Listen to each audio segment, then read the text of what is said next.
This is Kenneth Yates with MMAabsolute.com, and we're joined via Skype with one of Hawaii's well-known fighters, Dominic Ah Nee, who's right now in Afghanistan finishing up what he has to finish up before he comes back to Hawaii. Dominic, for people out there who might not be familiar with what you're doing up there, explain why you're up there and how you got there. Basically, right now I'm a contract firefighter working out here in Afghanistan at Cow, um, Afghanistan. So I'm basically contract firefighting, same stuff I did in the States. It's working with the Army and Joint Coalition Forces out there in the desert. Again, of course, fighting a war against terrorism, and pretty much we're pretty much protecting and serving those that serve us. So firemen out in the desert, at a little war zone, and a lot of rockets and extreme weather, and that's what I've been doing for the last year and a half now. No, how did you make it up there, and what brought you there? How did all this come about? Well, it came down to basically a fine line between chasing a dream and living a dream. Basically, I like nice things in life like anybody else, you know what I mean? Mhm. And job security, medical, retirement, and just having that cushion, is really not, what I was not used to.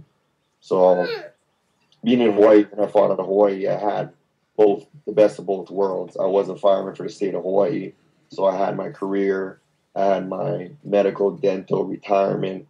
I had my everyday job, and I was able to train full time without worrying about any finances, with fighting, for passion and the love of the sport, without having to worry about, any financial gains to support myself, due just off of the career of fighting.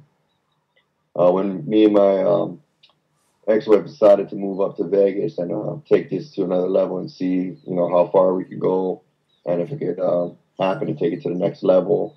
I quit and resigned from the state of Hawaii and moved to Vegas to pretty much try and pursue a dream and fight full time and see how far I could actually take it.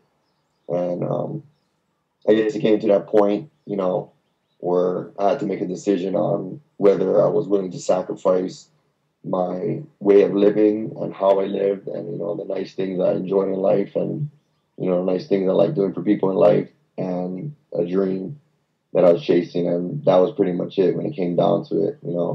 So the financial decision basically was what made me make my decision to come out here in Afghanistan and come and get some of this tax-free money, uh, while I'm single and I'm still young with no kids and stuff. So that was pretty much the final decision on there. No, for people who might not be familiar with it, what's a normal day like? I mean, what is it like up there? Well, right now it's freezing. Like, it's snowing. I've been stuck in CAF, which is Kandahar, the main base, the main hub out of Afghanistan. I've been stuck here for 2 days. Flew around to try and land our base, and it's too boggy and too snowy to land. So I've been stuck here. So it's really, really cold, and it gets really, really hot. So right now it's about 20 degrees without wind chill. And in the summertime, it gets to 120, 130 degrees. So pretty extreme heat. Basically, we work 2 on, 1 off. So that's two 24-hour shifts. And we get one 24-hour day off. And, our day consists of basic regular firefighting details, duties, and assignments, from coming to work, going to roll call, doing normal truck checkout, making sure the truck works and everything like that. Tools, our equipment, everything's good, working order.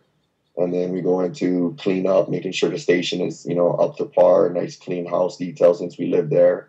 And then we might teach a couple classes, hit the books, some kind of firefighter knowledge classes, either hands-on or some kind of lecture or PowerPoint or something like that. We'll have some lunch, an hour lunch or so.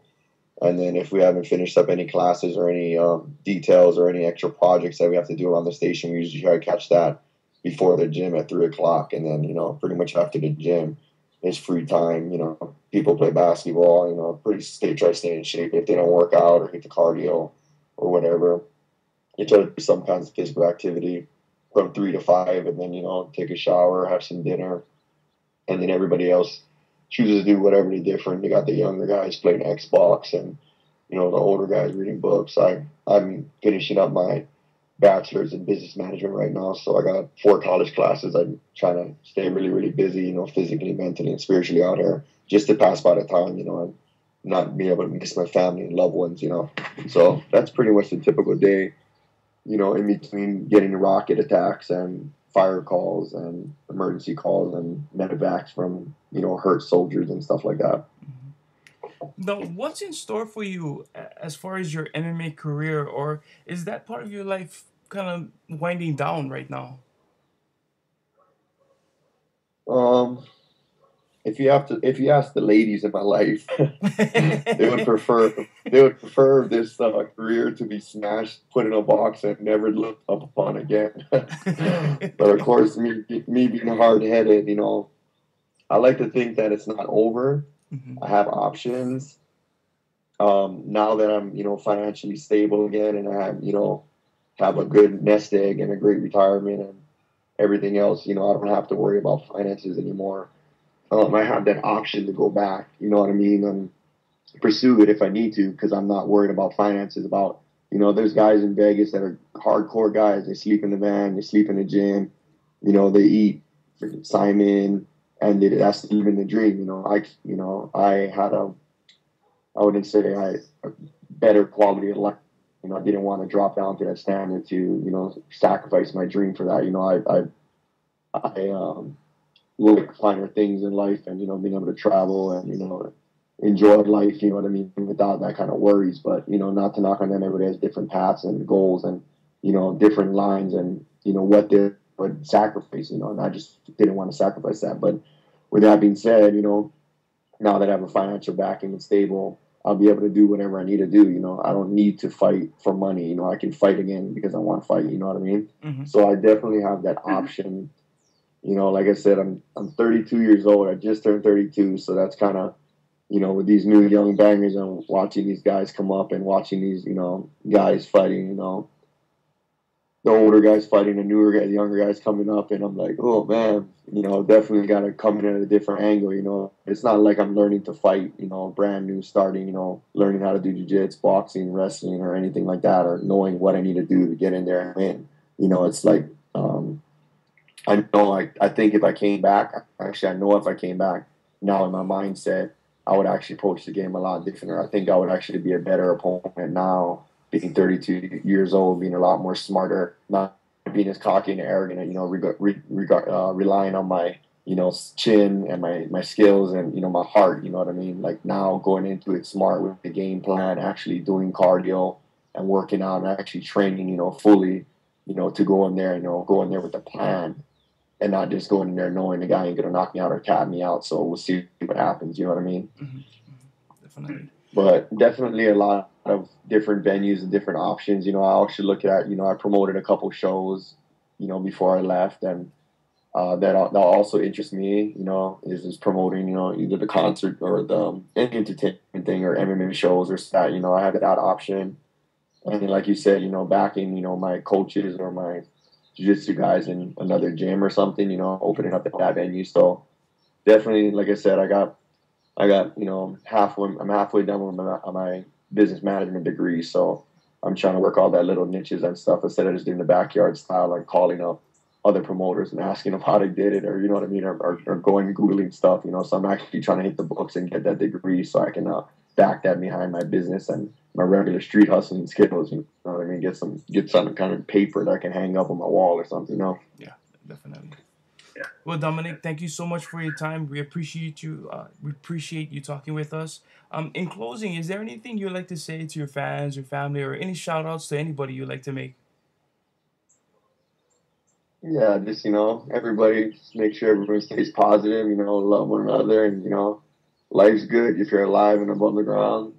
It can't be that bad. I know times is tough right now, and everybody's out there struggling, trying to make it work. Just remember family, always there, stay strong. And everybody that supported me and everything I did. You know what I mean? Mm-hmm. Like I said before, if it came to see my face get beaten in, or came to see my hand get raised. You know, I appreciate all the love, and everybody knows, you know, where my heart's at, and it'll always be in Hawaii. And I'm coming back to Hawaii as soon as I'm done getting this paper. So that being said, you know, all the young fighters out there, keep doing what you guys doing. All the old fighters out there, keep pushing. You gotta get a big break soon, man. You know what I mean? Well, thank you again, and get home safe. All right. Yeah, that's the plan. Thanks everybody, and yeah, I hope to see you guys soon, man.